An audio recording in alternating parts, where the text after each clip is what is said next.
Hello, everyone, and welcome to another Worksighted Next webinar, a special webinar. We wanted to create an opportunity to connect with our community and talk about what's going on in this kind of dynamic situation and provide you an opportunity to really ask us some questions and learn about what other people are doing and what we're seeing. So you may notice it's a little bit of a different setup than what we usually have if you watch any of our other webinars. So the little awkwardness here, we'll try and make it work, but we're doing the social distancing. So I have a special guest with me here today. My name is Mike Harris. I'm the CEO at Worksighted, and I feel a little bit like we're at like a middle school dance right now. Yeah, exactly. So, yeah, that's a pretty good analogy. But I want to welcome all of you again.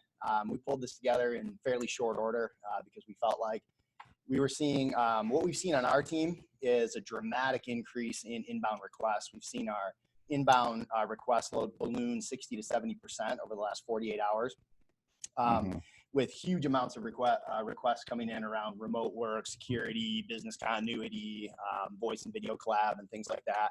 And as well, there's not just the technical challenges that everybody's facing, but there's also the business challenges. Right. And so I wanted to open myself up to address any questions that business decision makers might have, if they want to ask some of the things we're doing. We are operating as almost a complete remote workforce right now, except for essential staff and operations that need to be in one of our facilities, but Right. We are operating at 100%. Yeah, there's obviously a lot of changes we've had to make, but really the opportunity here is for you to ask questions. So the intention is for this to be a conversation as much as possible. We do have some topics we want to go over in the meantime, some categories, and then as you ask questions, our coworker here, Rebecca, is in the background, and she will be letting us know and feeding us your questions. So go ahead and ask those now and along the way, and we'll make sure to address those either as we're going along or at the end.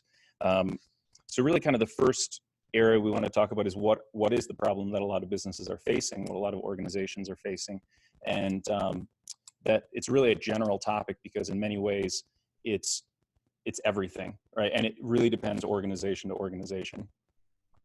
Yeah, it really is, Adam. We're, all of us as companies are dealing with an extremely fluid decision,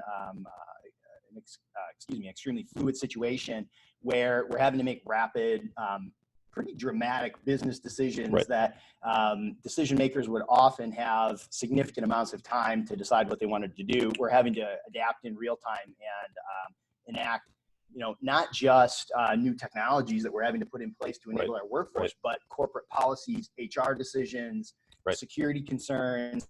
It's really much bigger than just the tech side of things. Yeah, absolutely. So that's what we want to focus on today. Three main categories will be remote work, enabling remote work for your users, best practices, challenges that people are having, security through this time, and how bad actors are trying to take advantage of this, and then business continuity. So we'll see if we get to address all of that, but we definitely want to talk about remote work. We're seeing really just within a matter of days, we've seen massive changes from day to day, even internally as we were planning, Thursday to Friday to over the weekend to Monday. So yes. Nothing. We just talk fuzzy, right? Yeah. I'm in a tunnel, guys. Yeah. So and another factor here that we saw, we'll probably talk about this a little more later, is that a lot of these conferencing services have been getting slammed from Zoom, Teams, et cetera. Largely, they've been able to keep up, but there's been some impact. I think we saw Teams in Europe go offline yesterday for a couple hours, a little while. So these systems and infrastructure are just getting absolutely stressed to the max. Right. And specifically on Teams, what I've heard from Microsoft is that it isn't a capacity issue, but more specific ways that it's structured, that they hit bottlenecks in different resources and services that make it work. So they're having to rapidly keep up with that and try to keep the experience good. So bear with us if we have any technical difficulties. And some of the things we've had to do as an organization is, as I indicated in the beginning, we're operating almost completely remotely. But we've had to put some new procedures in place to make sure that we're effectively able to prioritize requests for customers. So we've leveraged things like Microsoft Teams with specialized communication channels.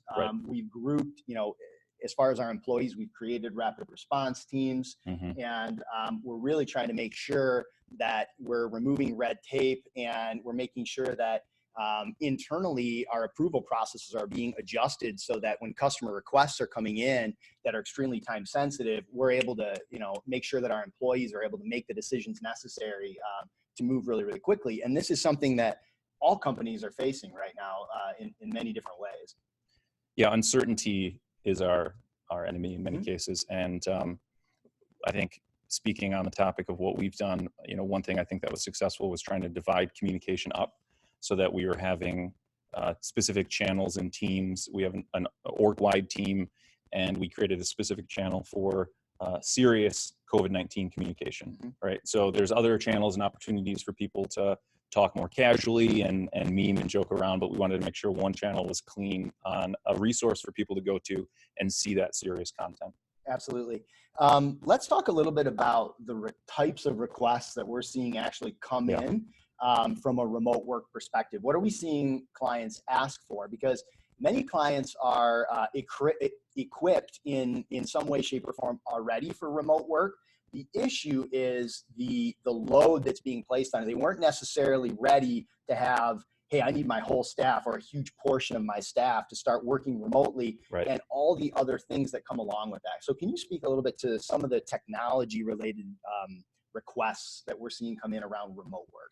Yeah, absolutely. I would start, I think a lot of organizations are confused on their readiness for remote work. Even if they had some capacity or some adoption of cloud services, they were still in a hybrid state. They aren't sure if they need to expand their VPN usage or use remote desktop services or just use cloud things directly. But I think we have to acknowledge too that for every business, it's unique. And there's a lot of organizations out there in the community that are really going to be hit much, much harder than others on this. So it's something to keep in mind, and even as a business community, how we can help each other. Certainly the answer for a manufacturing facility is going to be very different from a community organization, a nonprofit, or any other professional services organization that can essentially perform at 100% remotely. So I think as far as the technology side of it, the uncertainty around how we expand that remote scope. So we start to look at things like what resources and applications do your users need to access. So it's really the most important starting point, is understanding what are the services that you're offering to your users to work successfully. And that can end up including a lot of interesting things that companies hadn't really thought about. Like some positions require printing a lot of paperwork. And if you have people working from home, their home printer isn't going to work for that. And if they have the papers printed at home, how do they get that content to someone else? So it might even be about changing some of your processes and workflows to accommodate the new reality of the geographic distance between people. Well, I think that's a great point. And many of us, we think about remote work. We've been implementing remote work for our employees often as more of a strategy around employee engagement and wanting to be flexible, et cetera, et cetera. And so we've kind of been in control over which jobs we enable remote work around. But the problem is that there are certain roles that are critical to all of our businesses, like finance and things like that, where we tend to look at them and say, well, these portions of it, I'll allow for remote work. But now we're all of a sudden faced with these complex business decisions where I need all of it to happen remotely. Right.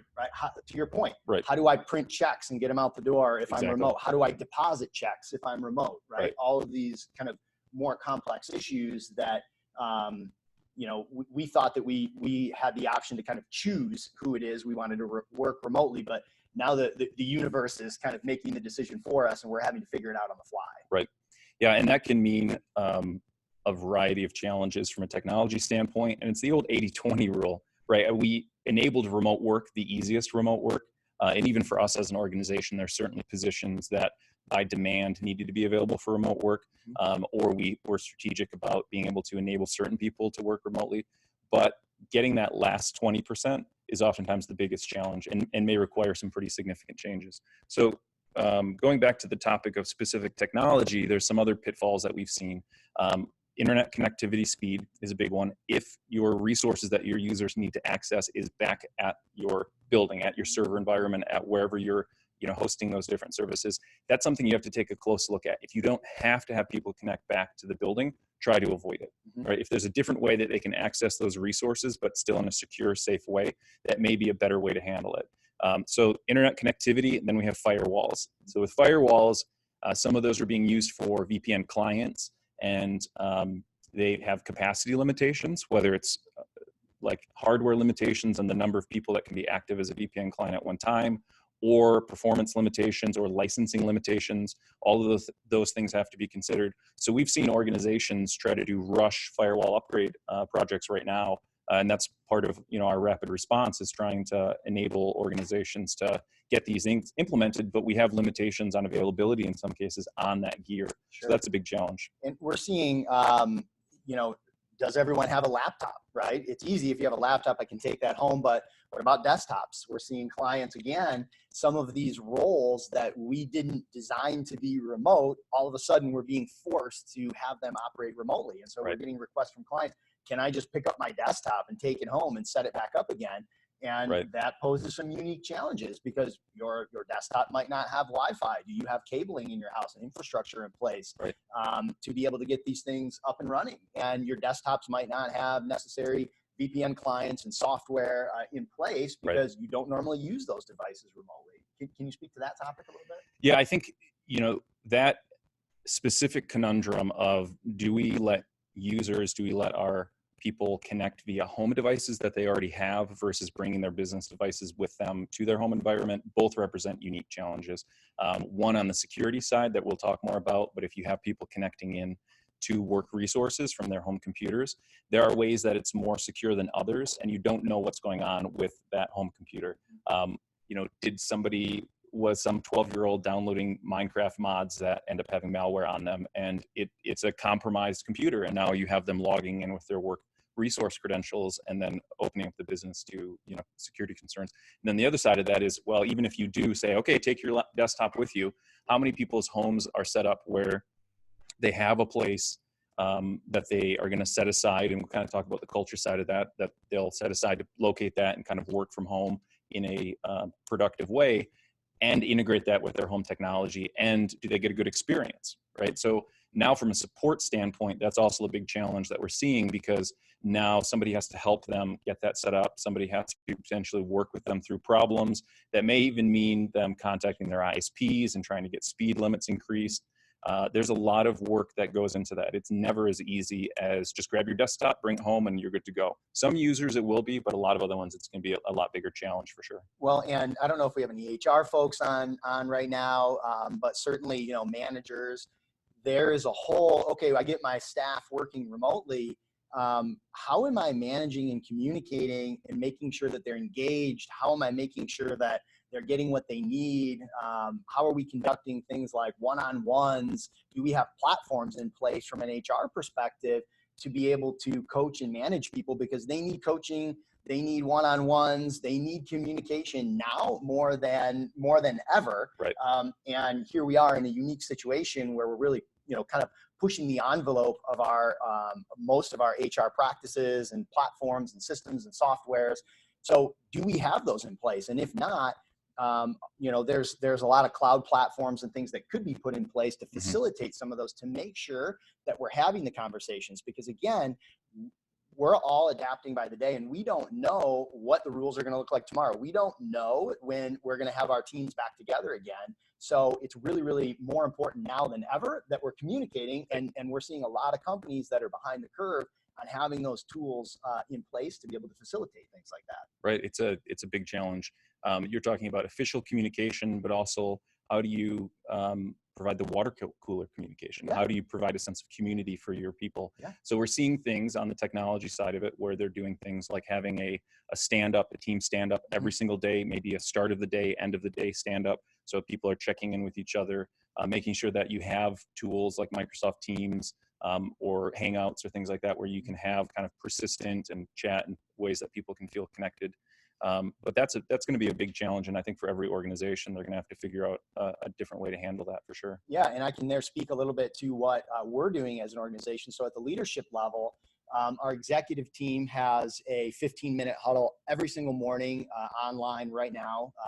just to make sure that we're all in sync with the unique challenges, things that may have come up overnight, making sure that we're on the same page. And that's immediately followed up by another 15-minute stand-up with our entire leadership team, all the managers in the company, to make sure that we're communicating in real time and we all understand what are the challenges that we're facing. Because how are you sure that, you know, your culture is so important, and culture is going to help us as companies get through this really, really challenging time? How do we make sure that we preserve our culture and it doesn't kind of fall apart on us, right. You know, during these times? We have to be communicating. Yeah, and it's kind of a big experiment in many ways right now. I mean, this is obviously not a situation we can make light of. It's very serious. We're talking about life and death for individuals, but also for organizations. Mm-hmm. So, you know, the whole goal here is to try to be available as best we can as a community partner, business partner, to help you through these circumstances. You hinted a little bit at security earlier. So yeah. let's. Oh, Becca's got her hand up, which means we got some questions. All right, we've got a question. What kind of security traps has Worksighted encountered related to COVID-19? What should I tell my users? Perfect question, because that's right where I was going. I don't know who you are, but you're hired.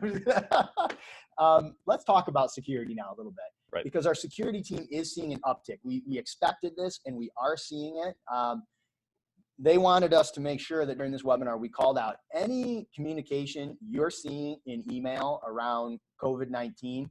You should assume that by default, it's malicious. Right. And if you're on our security platform, have our team check it and make sure that it's okay. We are seeing those come through. We are seeing people click on them, and it is creating breach situations. Right. Yeah, absolutely. It's happening right now. And even the governmental organizations like the WHO have issued warnings that people are impersonating them to send out information, communication, surveys, other things along those lines. So I think one of the big things is to message to your users to be more wary. Slow down.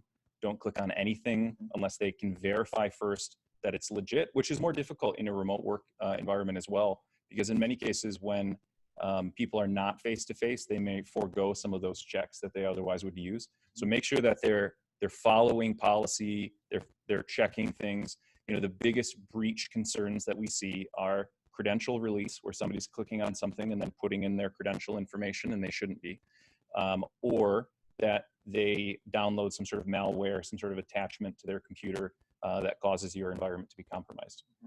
And you know, I want to add to that.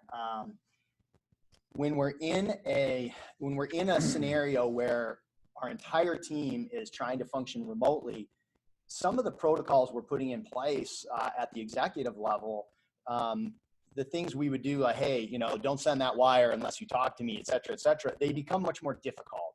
Right. So attackers know we're all dealing with a certain situation. They know that they can send you an email about your flight that got canceled, and there's maybe a 30% chance that applies to you somehow or other, and you're going to tend to click on that thing.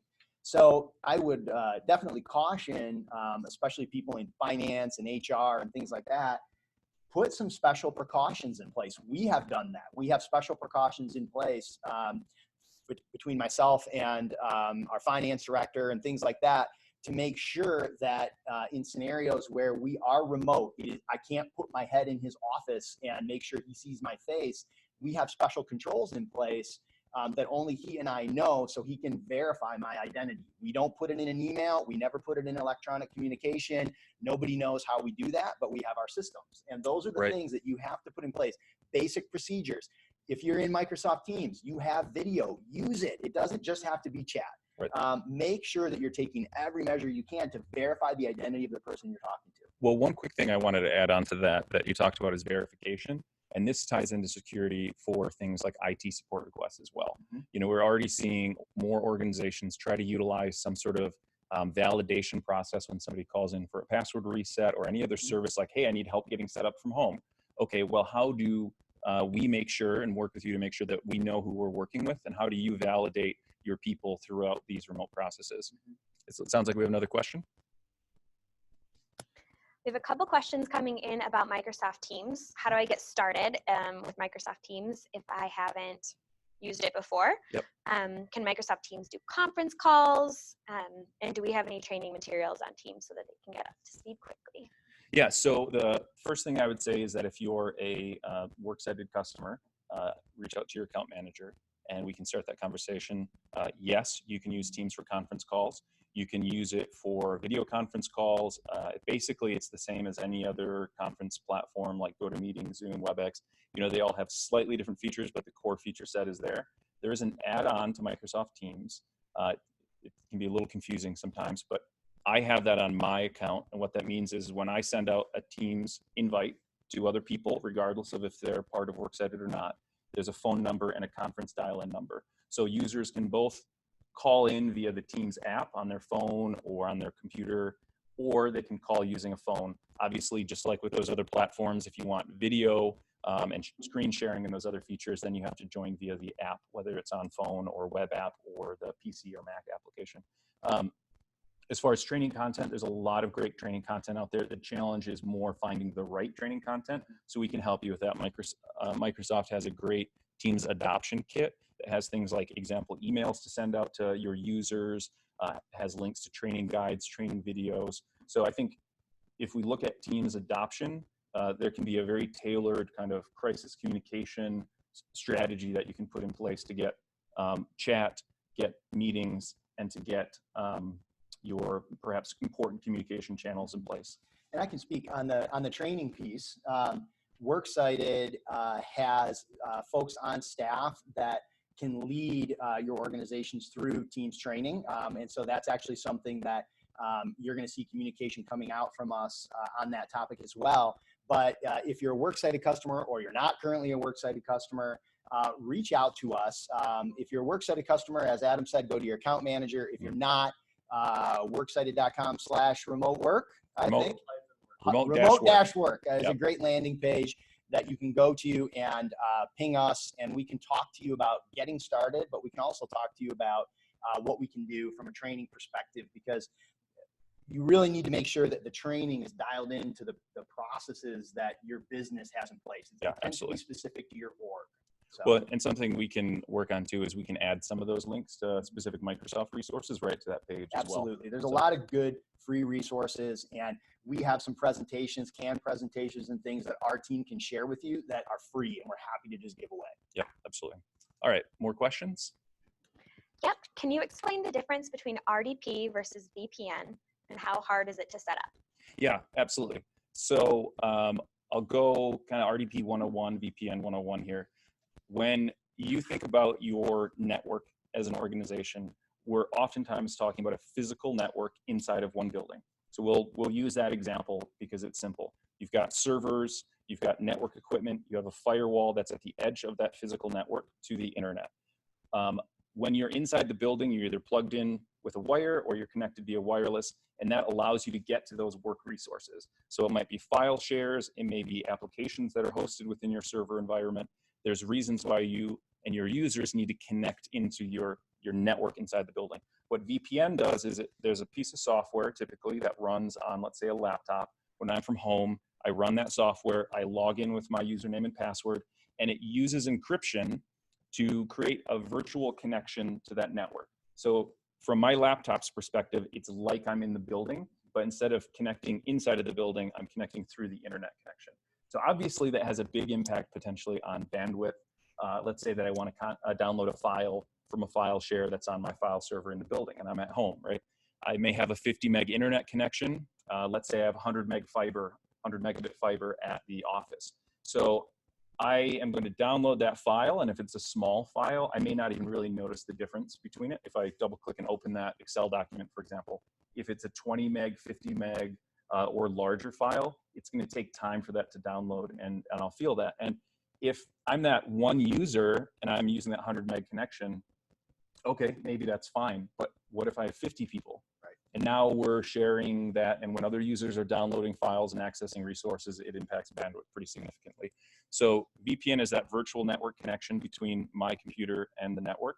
RDP is a little bit different. So something that I figured out a long time ago is that in some ways, it can be much more bandwidth efficient or easier for my users to connect to work resources, not by accessing them locally on their computer, but by using remote desktop protocols and other ones to actually connect to a computer that's in the office. So a terminal server is just a special computer that multiple people can connect to as if it's their computer, and it's almost like marionette, right? Like strings from my keyboard and mouse are going to that computer. All those things are passing through.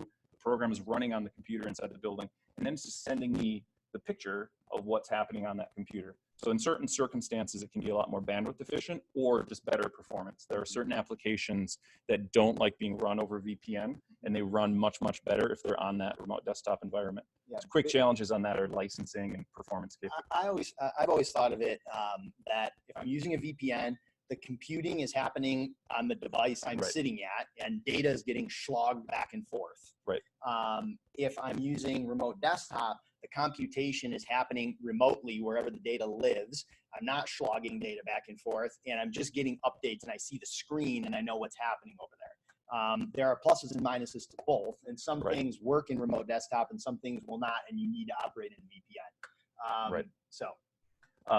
Is slogging a technical term? Yeah, it is a technical term. One of the things you have to consider too with VPN versus RDP is if I'm enabling users on a home computer to connect via VPN, now I've basically put their home computer on my network, right? So you're going to want to take a look at perhaps if somebody such as Worksighted is helping your users set that up, let's run some virus scans. Let's kind of vet that computer device out. The other thing is full tunnel versus not. That's something that's pretty technical, but there are how it's implemented matters as well. We've got another question. I want to add one comment on that before we take that question is, please, to Adam's point, be cautious from a security perspective. Everyone's racing to be working remotely and enabling people that weren't previously enabled. Don't just willy-nilly allow home devices that might not, they could already be breached or have malware on them and connect those into your network. The last thing you want in the middle of all of this is to get a ransomware attack or a security attack. Becca's got another question. All right, we've got two coming in. I'm going to throw both of them at you. One is, what aren't our customers asking that they should be asking? And the second one, related to security, is, are you noticing an increase in attacks targeted towards mobile devices such as phones, like SMS phishing? If so, what are some of your suggestions to protect against this? So two different questions. One, what are customers not asking? And two, what about SMS phishing and what to do about that? So I'll start with the SMS. I can't say that we've seen a great volume increase. That's not something that's been specifically relayed from the security team. I have no doubt that there are voice and SMS phishing attacks that are probably more prevalent now. You may see people impersonating like emergency alert systems. The good news from a mobile device standpoint is that it's less of a vector for any sort of malicious code attacks like viruses and things like that, because it's much, much harder to get any sort of malware on an iPhone, for example. However, they still can be vulnerable to credential release. So any time that your user, if they're already set up on their phone, on their mobile device to connect into work resources, and they're doing something and then it asks them to enter their username and password, they should stop, cancel out, and rethink exactly what they're doing and make sure that what steps they're taking are leading to a legitimate credential request. If you're opening an attachment in an email and it's asking for your Office 365 username and password, 99% of the time it's not going to be legitimate. So then the other question was in regards to what are people not asking about. I think one topic that we didn't touch on, but that's really important, and it's coming as an afterthought, is voice, phone systems, right? Some organizations absolutely depend on phones. Some organizations barely use them, but it's something you have to think about. How are you going to handle phone calls? How are people from the external world going to contact you? How are your users going to get those calls? Is it going to provide a good experience? Do you have failover capabilities? And then I think one more topic that I think we talked about this a little bit earlier today and then over the last couple of days for us as well is, what is your vulnerability to when people start to get sick?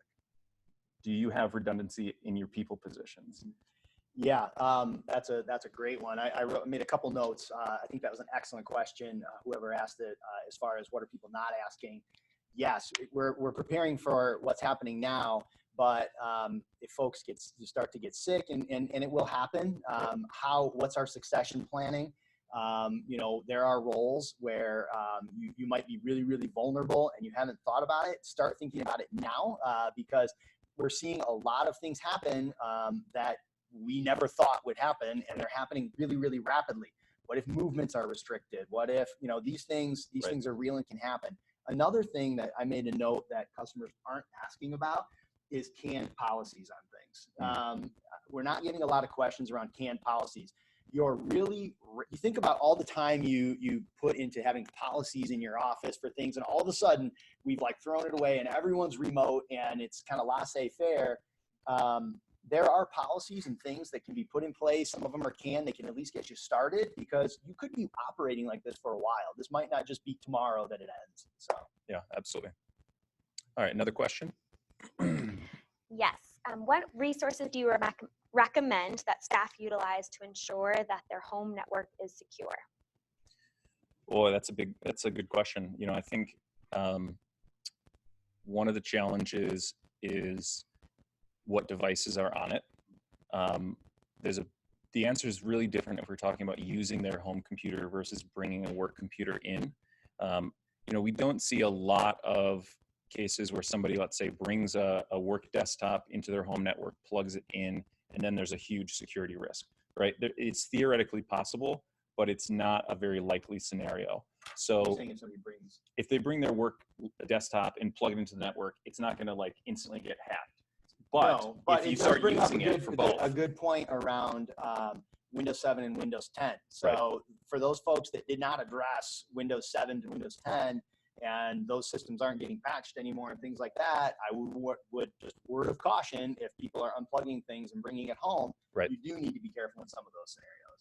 Yeah, that's a great point, because if we look at the malware, the types of, let's say, worms that were able to tunnel or connect from one computer on a network to another, oftentimes it was by exploiting outdated operating systems, right? We saw Windows XP, the SMB v1 bugs, where you get one computer infected on the network and quickly all of them that are vulnerable that can be infected. So keeping your work devices up to date, keeping patching up to date, that can be a challenge. Another thing is that if you're not connecting via VPN, this is a little aside, and you do have Windows domain joined devices, you send them home for a while and they can become disconnected from the domain, right? They become kind of tombstoned. They will lose their trust relationship with the domain controllers. Yeah. So it's kind of a specific technical concern, but if they're not able to communicate over the network, and then you can run into things like, I've terminated an employee and I've changed their password, but they can still log into their computer because it doesn't know the password has changed. Well, and that brings up another great point, which comes along, and I know we have more questions. We're going to take them. I'm going to keep going as long as we're here as long as we need to be. Is all of a sudden you're taking corporate assets and sending them home. Right. What happens from an HR perspective when your devices and assets are now out of your control, right, and you're still going to have the same employment things happening over time that have always happened, and you might have to you may have employee termination situations to handle and things like that, and now you no longer have physical control of these devices. Do you have the policies and procedures written and in place to make sure that you can take care of those things from an HR perspective? These are other things. Right. And are you tracking it? Are you tracking what you're giving them? Exactly. Do you know where your things are? Don't just let them go. Again, take time, take a breath. Don't operate. Right. It's one thing to have crisis. It's another to operate in chaos, and you don't need to do that right now. Right. Absolutely. So we have more questions. What could some of the long-term impacts be as far as technology? Do you expect more moves to cloud? Yes, I think that's an easy answer. That's happening anyway. I think you may see some organizations that are doing a interim step to get people working remotely. And then as soon as that's in place, we need to start thinking about what's the long-term here. I don't think the genie is going to get put back into the bottle. I think for a lot of organizations, this represents a pretty significant shift in expectations from employees. I think we've shown now that a lot of these, or may show that a lot of these positions are able to be done remotely. And so that could end up having a pretty big impact on culture and expectations. So then it's more, how do we train people effectively? How do we spread culture effectively? So on the technology side, it's like, do we have a learning management system? Are we having video training? Are we putting things in place like, weekly management communication, maybe videos that are going out? If you become a more virtual organization, you're going to have to adopt more technologies that enable you to be successful in that space. And I'll add to that by saying this, for those of you that have compliance requirements, your compliance requirements didn't go away right now. Right. And I think that's, again, from a policy perspective, a lot of folks are probably, well, it's a unique time so we can kind of do what we want, and that's not really true. You know, if you have certain compliance requirements, maybe you have to be DFARS, maybe you have PCI requirements or whatever, and all of a sudden people are going to be, you know, you were able to kind of enforce that inside your four walls, and now all of a sudden everybody's going remote. How are we making sure that we're still compliant? And if you can be ahead of that and thinking about it, it could create huge opportunity for you in relation to your competitors if they're ignoring some of those things. So. Yeah, and from a technology standpoint, you know, there may be steps that organizations are taking to move data to the cloud, and then thinking about security later. So things like multi-factor authentication become all the more important, because if I'm moving a bunch of my data into, let's say, SharePoint, let's say I'm moving away from an on-prem file server and I'm moving to Teams and OneDrive-based file storage, I need to think about two main things.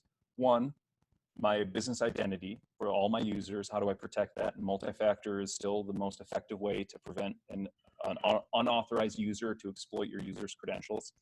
And two would be that you, how do I put that?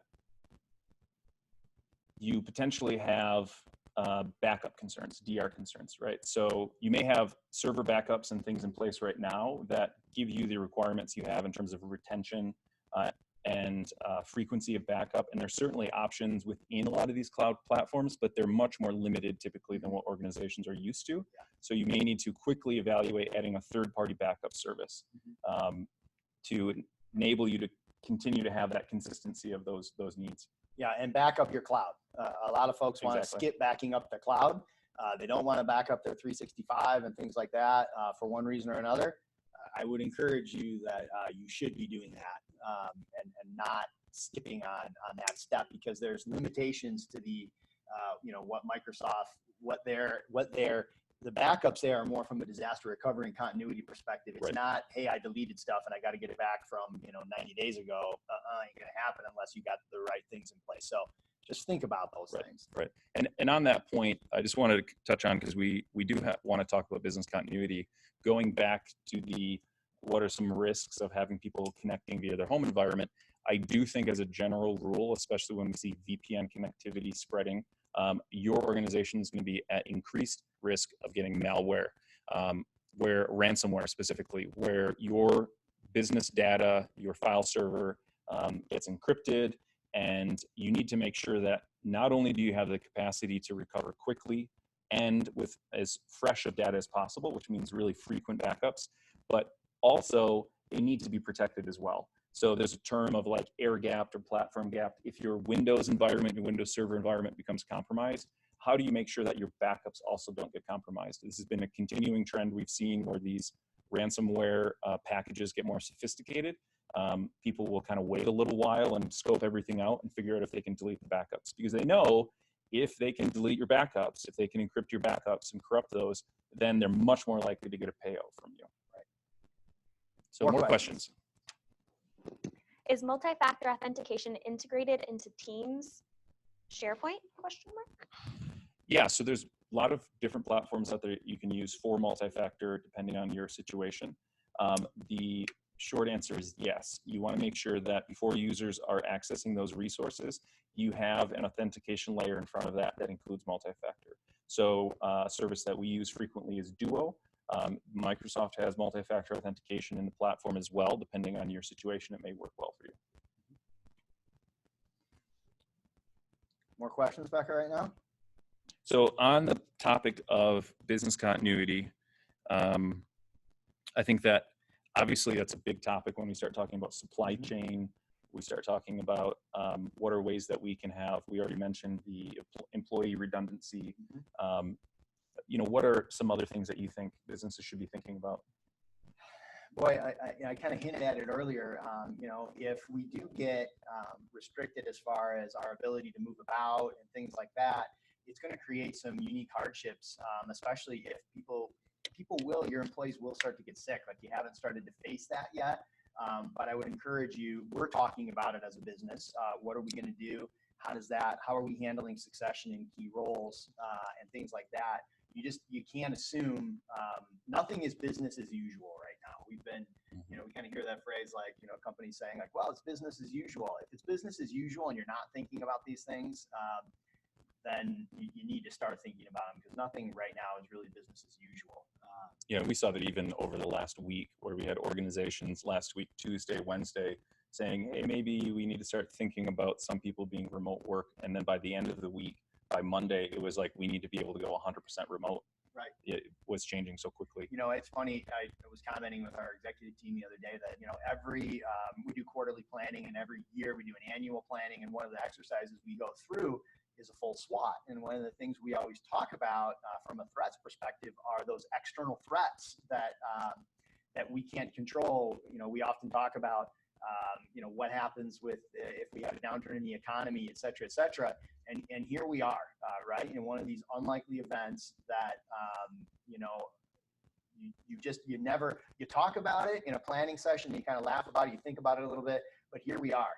So again, one thing I'll plug is I do think this underscores the need for all companies need to have their planning. These need to be things that this isn't the first time you've talked about it. So that's, I think, one lesson learned going forward for leaders is make sure that you're executing on a regular planning cycle so that you're talking about these things. Right. And I think, it may be a little early to talk about recovery, but I think it's something that we need to have on our mind.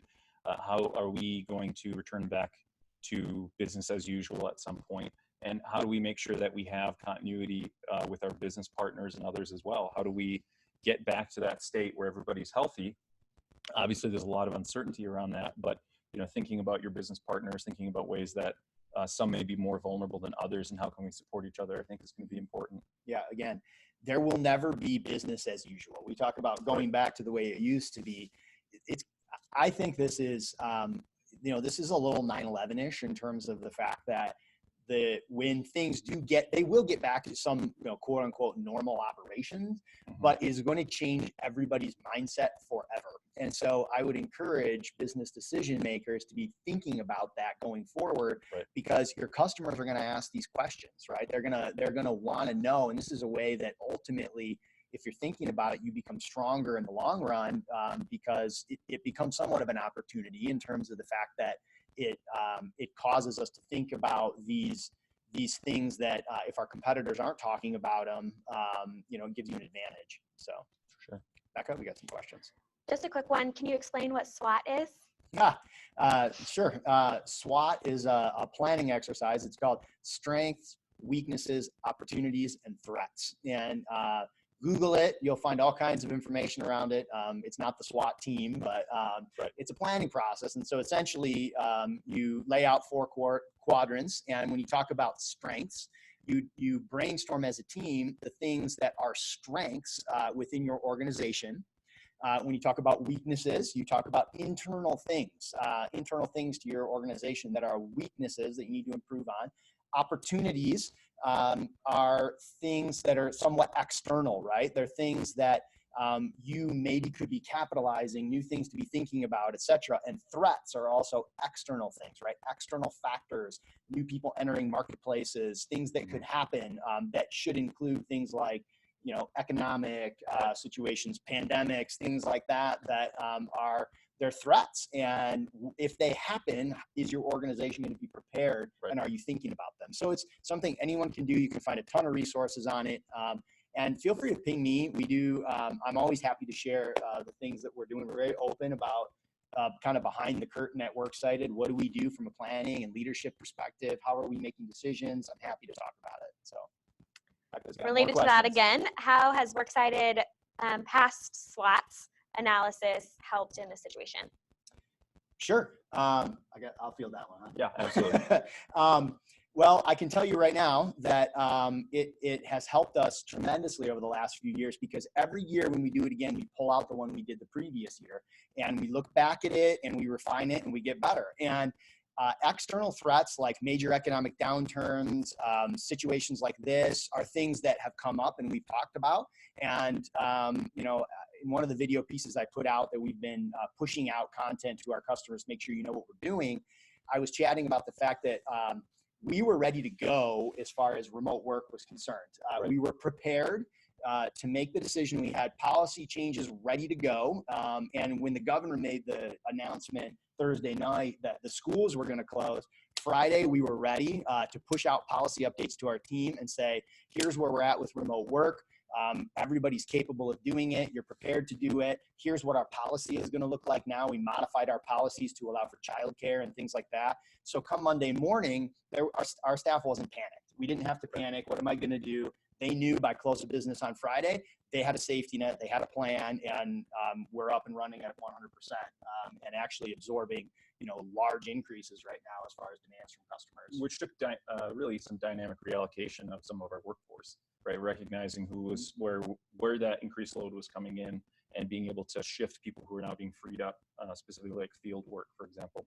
I'll add to that from the standpoint of when I started at Worksighted, what policies, right? Like, we were a much smaller, younger company. I'm an entrepreneur. I don't like policies, right? So that served us well for a time, but I think through the maturing process as an organization, which is what exercises we're definitely part of, we recognized as we grew the need to have a people department, have policies, have a fairness around those things. So the organization has definitely grown up over the last few years to be in a much better spot to handle this, for sure. Definitely.